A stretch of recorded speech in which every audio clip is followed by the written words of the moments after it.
Hi అండి, అందరూ ఎలా ఉన్నారు? Welcome back to my channel Swita sisters. ఇవాళ పల్లీ చట్నీ కాకపోతే డిఫరెంట్ స్టైల్లో ఎవరు చూయించిన విధంగా అయితే చూపిస్తున్నాను. ఇది ఒక హోటల్లో చేసిన చట్నీ అండి. వాళ్ళు సక్సెస్ఫుల్ అయిన హోటల్ చట్నీ ఇది. అందుకోసమే ఆ పద్ధతి వాళ్ళు ఏం చేశారు ఏంటి అనేది అయితే క్లియర్గా మీకు చూపిస్తున్నాను. ఎక్కడ స్కిప్ చేయకుండా అయితే చూడండి. ముందుగా అయితే మంచి క్వాలిటీ ఉన్న పల్లీలు అయితే వేయించుకొని ఈ విధంగా పక్కన పెట్టుకోవాలి. సో ఇలా పెట్టుకున్న తర్వాత స్టవ్ మీద ప్యాన్ పెట్టేసుకొనేసి మీరు ఎంత క్వాంటిటీ చట్నీ చేయాలనుకుంటున్నారో దానికి తగ్గట్టుగా అయితే పచ్చిమిర్చి సరిపడవన్నీ అయితే తీసుకోవాలి. ఒకసారి అయితే వాటర్లో వాష్ చేసుకున్న తర్వాత ఈ విధంగా అయితే ప్యాన్లో అయితే పచ్చిమిర్చి వేసుకోవాలి.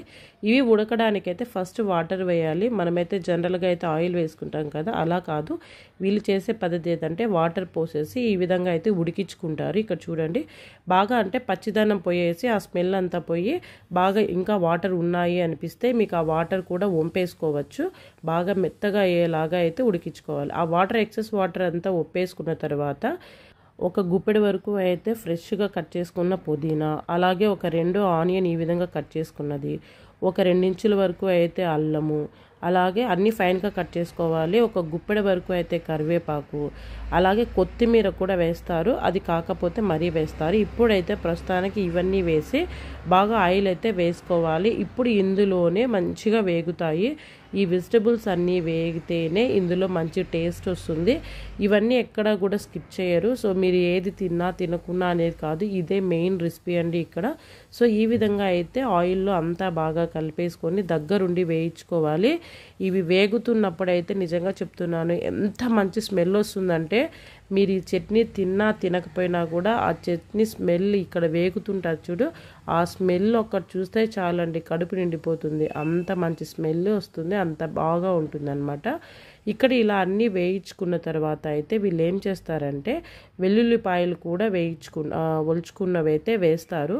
ఇప్పుడు ఇక్కడ వేసుకొని లైట్గా అయితే వేయించుకోవాలి. సో లైట్గా వేయించుకోవడం వల్ల ఏమవుతుంది అంటే మనకి మెదిగేటప్పుడు అంత మెత్తగా అయిపోయేసి అలాగే టేస్ట్ అన్నిట్లోకి పచ్చివాసన ఏమీ లేకోకుండా మంచి టేస్ట్ వచ్చేలాగా అయితే ఉంటుందన్నమాట.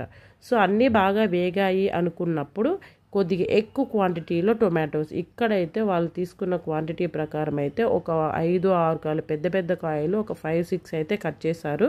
సో ఇవన్నీ కట్ చేసిన తర్వాత టొమాటోలు త్వరగా మగ్గడం కోసం ఏం చేస్తారంటే టొమాటో ముక్కలు కిందకి పోయేలాగా పచ్చిమిర్చి మిగతా వెజిటబుల్స్ అన్నీ బయట బాగా కవర్ అయ్యేలాగా అయితే పెడతారు. సో అలా చేయడం వల్ల ఏమవుతుంది అంటే లో ఫ్లేమ్లోనే టొమాటో అనేది త్వరగా మగ్గుతుంది.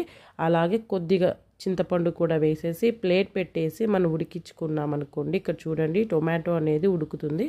ఇలా మధ్య మధ్యలో వేయించాల్సిన అవసరం కూడా ఉండదు, ఎందుకంటే అది మనం తీసుకునే కడాయిని బట్టి ఉంటుంది. మందంది తీసుకున్నట్లయితే మెత్తగా టొమాటోలు అయితే ఉడికిపోతాయి. ఒకవేళ పల్చని తీసుకున్నట్లయితే ఈ విధంగా దగ్గర ఉండి అయితే వేయించుకోవాలి. సో ఇక్కడ చూసారు కదా, ఇలా అంతా మెత్తగా అన్నీ ఉడికిపోయాయి అన్నప్పుడు ఇంకా స్టవ్ ఆపేసుకొనేసి ఈ విధంగా కట్ చేసుకున్న చాలా ఫైన్గా కట్ చేసుకున్న కొత్తిమీర అయితే వేసేసుకోవాలి. సో ఇప్పుడు ఇది కూడా బాగా మిక్స్ అయ్యేలాగా అయితే అంతా ఒకసారి మిక్స్ చేసామనుకోండి, ఎక్కువ క్వాంటిటీ చట్నీ చేసినప్పుడైతే ఎక్కడ ఏది మిస్ అవ్వకోకుండా ఉంటుంది. ఒకవేళ పైన వేసామనుకోండి, పైన దాంట్లోకి ఒకలాగా కింద దాంట్లోకి ఒకలాగా పోతుంది. సో అలా కాకుండా ఇలా మిక్స్ చేసేసుకొనేసి ఇక్కడే తగినంత సాల్ట్ కూడా వేసేసుకోవాలి. సో ఈ విధంగా అయితే సాల్ట్ కూడా వేసి మరొకసారి అయితే అంతా మిక్స్ చేసేసుకొనేసి ఇది పక్కన పెట్టుకోండి. నేను ఫస్ట్లో చూపించాను కదా పల్లీలు, ఆ పల్లీలను అయితే ఈ విధంగా అయితే పల్లీని మిక్సీకి పట్టించేసుకున్నాం అనుకోండి, ఫైన్ పౌడర్.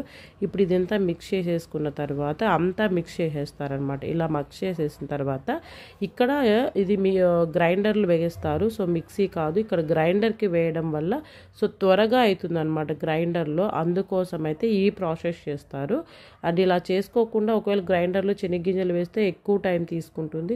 అండ్ ఇది గ్రైండర్లో చేస్తేనే మంచి టేస్ట్ అనేది వస్తుందండి.